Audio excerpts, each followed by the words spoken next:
Hello students, how are you? I hope you all are doing well and staying safe at your homes. We have discussed two chapters of microeconomics till now. The first one is introduction of microeconomics and the second one is central problem of an economy. And now in this video we are going to start with the third chapter, which is theory of consumer behavior. I hope you have watched all my earlier videos and studying with me continuously. Guys, there is one thing which I want to tell you about, that if you want to see all the playlist of the microeconomics, then go to the description box. I have given a link there and you will get all the videos that I have uploaded till now. Guys, I will attach a screen recording somewhere here. In that screen recording you can see how you can reach to that playlist of microeconomics, and we have also created to another playlist and we have started to another courses, which is class 11 statistic and CTET preparation. So any of your friend, if he or she is interested in class 11 statistic or CTET preparation, then you can share that videos to them also. Please like the video and comment me down below if you have any query about this topic which I am going to discuss in the video later on. And if you want me to make a video on any topic, then I will be very grateful. Please subscribe to my channel if you think it is anyway helping you out, and spread the love. Bye. Watch the video. Students, in a previous video we have discussed the concept of utility. That utility is the want satisfying power. It is of two type, total utility and the marginal utility. So those students who have not watched that video, go and watch my previous video to understand the concept of utility and then come to this video. Topic of today's video is consumer budget. Consumer budget के अंदर we will study two things. One is budget set and the other one is budget line. To study the budget line, one must know some assumptions that are associated with budget line. So the assumptions are, first one is that the consumer has specified income. Specific income का मतलब है that the income of the consumer will not be changed for that particular point of time जिसके लिए हम budget line बना रहे हैं. Okay, and there only be two goods available to the consumer, कि with that specified income consumer has to buy only two goods and the price of that good is already determined. That means we cannot change the price for that particular point of time for which the budget line is prepared. इसका मतलब है कि हमारे पास पहले से ये तीनों चीज़ें डिसाइड की हुई हैं, that the income of the consumer will be constant, there will be only two goods available and the price of that two good is already determined. Okay, मतलब कि बजट लाइन बनाने से पहले हमें तीन चीज़ों का ध्यान रखना पड़ेगा. पहली चीज़ क्या थी कि इनकम क्या रहने वाली है कंज्यूमर की, कांस्टेंट रहने वाली है, और कंज्यूमर क्या परचेज करेगा, सिर्फ और सिर्फ दो गुड्स परचेज करेगा with that constant income, and the price of that income is already determined. Okay, so consumer budget means specified income of the consumer. It is also assumed that consumer spend his income on the purchase of two goods only. Okay, price of the good is already determined and known to the consumer. मतलब कि पहले से determined है उस particular good का price और consumer को पता है. ठीक है, चलो इन सब के साथ एक एग्जाम्पल लेते हैं. And let's take an example. We have two goods, तो I am splitting the screen into two parts, good A and good B. And the income of the consumer is 10,000 rupees. So income will be constant. We have studied the assumptions of budget line that the income of the consumer will be constant. And the price of good A is 100 rupees and price of good B is 50 rupees. So in our first example, consumer is going to spend 4,000 rupees for good A and 6,000 rupees for good B. So if the consumer is spending 4,000 rupees for good A, इसका मतलब है कि अगर मैं इसको 100 से divide कर दूं, क्योंकि 4,000 रुपये अगर मैं खर्च कर रही हूँ और मेरी कमोडिटी A का प्राइस क्या है 100 रुपीज़ है, तो इसको कट करके मेरे पास आ जाएगा कि मैं कितनी यूनिट्स खरीद रही हूँ. So I am going to buy 40 units of good A in our first combination. ठीक है, सेम तरीके से हम गुड B का निकाल लेते हैं. 6,000 divided by 50 is equals to 120. That means I am going to buy 120 units of good B by spending 6,000 rupees. ठीक है, let's take another combination. In this combination, the consumer is going to spend only 2,000 rupees on good A. Okay, total था हमारे पास 10,000 rupees. With that 10,000 rupees consumer is going to spend 2,000 rupees on good A. तो remaining अभी कितना बच गया, 8,000 हमारे पास बच जाता है। तो 8,000 रुपीज़ का कंज्यूमर क्या करेगा, गुड बी के ऊपर स्पेंड करेगा। सो 2,000 divided by 100। So in our second case, consumer is going to buy 20 units of good A and 160 units of good B.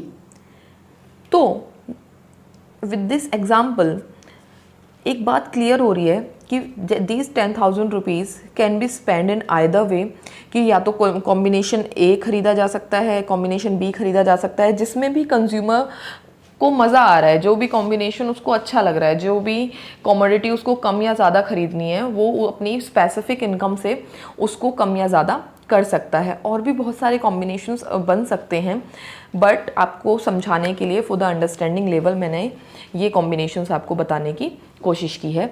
चलिए अब चल के देखते हैं इसका मीनिंग ऑफ बजट लाइन।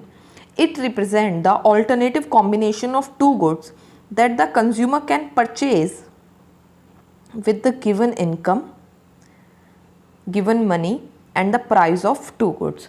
मतलब कि budget line will show different combinations two goods के, जिनको कंज्यूमर क्या कर सकता है, खरीद सकता है उसकी डिसाइडेड इनकम के साथ and the price of that commodity.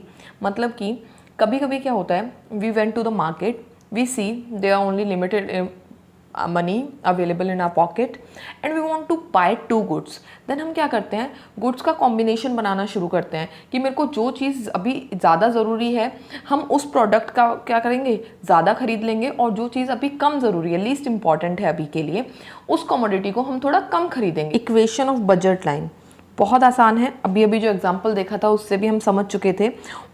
देखिए इन्होंने क्या किया है, प्राइस ले लिया गुड वन का एंड क्वांटिटी ले ली। अपने प्रीवियस एग्जाम्पल से याद करो, प्राइस कितना था गुड वन का, 100 रुपीज़ था, and what we have purchase 40 units of good one. ठीक है, प्लस इन्होंने फिर से क्या किया है, सेकेंड गुड का प्राइस लिया और सेकेंड गुड की जितनी क्वांटिटी हमने परचेज़ की थी, तो सेकेंड गुड का प्राइस था 50 रुपीज़ इंटू 120। सो अगर हम इसका टोटल करें, यहाँ पे हमारा आया था 6,000 rupees and here 4,000 rupees total किया, and the total is 10,000 rupees. That is my money income is equals to PX into QX plus PY into QY। मतलब कि कितना मैंने खर्चा किया है गुड वन के ऊपर एंड कितना खर्च किया है मैंने गुड टू के ऊपर, जब मैं उन दोनों एक्सपेंडिचर्स को ऐड कर दूंगी तो मेरे पास क्या निकल के आ जाएगा, money income that I am having, कि मेरे पास कितना इनकम था जो मैंने गुड वन और गुड टू के ऊपर स्पेंड कर दिया है। तो इक्वेशन बहुत आसान है, PX into QX plus PY into QY। ठीक है, let's understand budget line with schedule and then we will make curve out of this schedule. Okay, so in our first combination we have not bought any commodity of good one and we have bought 60 units of good two. ठीक है, in our second combination we have sacrifice something to gain 10 units of good one. sacrifice something to gain some units of good 1। ठीक है, then we have sacrificed 20 units of good 2 to gain 10 units of good 1। ठीक है, मतलब कि अगर आप थोड़ी सी भी कनेक्टिविटी यहाँ पे बिठा पा रहे हैं तो आपको PPC यहाँ पे याद आ जाना चाहिए, that is production possibility curve. Under production possibility curve हमने यही पढ़ा था कि प्रोड्यूसर कुछ कमोडिटीज़ को सेक्रीफाइस करता है ताकि वो नेक्स्ट कमोडिटीज़ को क्या कर सके, बाय कर सके। कुछ गुड्स को सेक्रीफाइस करता है, लेट्स से गुड X उसने सेक्रीफाइस किया है ताकि वो गुड Y को प्रोड्यूस कर सके। वहाँ पे हमने पढ़ा था मार्जिनल अपॉर्चुनिटी कॉस्ट, और उसका जो स्लोप होता था, उसका जो फॉर्मूला होता था, that was sacrifice of good one divided by gain of good two. ठीक है, सेम एज यहाँ पे हम पढ़ेंगे law of marginal rate of substitution in our further videos. वही थोड़ा सा समझाना था क्योंकि वहाँ पे मैं ये चीज़ें सेम आपको बताने वाली हूँ, तो थोड़ा सा कनेक्टिविटी रख के चलेंगे कि क्या फॉर्मूला होता है, मार्जिनल अपॉर्चुनिटी कॉस्ट क्या था, आगे हम पढ़ेंगे मार्जिनल रेट ऑफ सब्स्टिट्यूशन। तो थोड़ा थोड़ा सब एक दूसरे से क्या है, कनेक्टेड हैं, याद रखने में आसानी होगी अगर आप साथ में रिवाइज करते जाएंगे पिछले चैप्टर्स को। ठीक है, अच्छा देखिए, तो in a last combination we have not purchased any unit of good 2 but we have purchase 30 unit of good 1। और इसी से हमारा क्या बन जाएगा, इसी से हमारा बजट लाइन बन जाएगा बहुत ही आसानी से। ठीक है, देखिए बजट लाइन कितनी आसानी से बनाया है। फर्स्ट कॉम्बिनेशन में क्या हो रहा था, गुड 1 खरीदे थे 0, कुछ नहीं खरीदा था, बट गुड 2 खरीदा था हमने 60 यूनिट्स का। ठीक है, सो यहाँ पे पॉइंट है 60 यूनिट्स का, लेट से पॉइंट ए है ये। उसके बाद क्या किया था, कुछ गुड्स को सेक्रीफाइस किया था, 20 गुड्स को सेक्रीफाइस किया था to got 10 units of good 1। ठीक है, तो ये कॉम्बिनेशन आया हुआ है, 40 और 10 का कॉम्बिनेशन बन रहा है यहाँ पे। उसके बाद 20 एंड 20 का ही कॉम्बिनेशन है, एंड देन यहाँ पे है कॉम्बिनेशन 10 और 30 का। ठीक है, बी सी एंड डी। और हमने क्या किया, इन पॉइंट्स को मिला दिया, और इन पॉइंट्स को मिलाने से हमारे पास एक स्ट्रेट लाइन आई जिसका क्या नाम है, जिसका नाम है budget line. And the other name of budget line is price line. Why it is termed as price line, this is a question for you. Answer पता चले तो कॉमेंट मी डाउन बिलो। अभी हमने पढ़ा बजट लाइन किसे कहते हैं, budget line का दूसरा नाम क्या है, प्राइस लाइन है बजट लाइन का दूसरा नाम। बजट लाइन को स्केड्यूल और टेबल से कैसे बनाना है हमने, एंड देख लिया हमने diagram of the budget line. फटाफट से एक बार रिवाइज करते हैं what the budget line is. So budget line shows different combination, you can see the combinations here, combination A B C D on the curve. Different combination of 2 goods, हमारे पास कितनी goods है, सिर्फ और सिर्फ 2 goods है, that can be purchase with given income. Given income मतलब कि constant income, given income. And the price of commodity, मतलब कि प्राइस भी कैसा है कमोडिटी का, क्या है, कांस्टेंट है। प्राइस इसका कांस्टेंट है और प्राइस के थ्रू ही ये लाइन बनती है, that's why it is known as price line. ठीक है, तो आज का ये जो टॉपिक है हमारा बहुत छोटा सा टॉपिक था budget line, but it is equally important.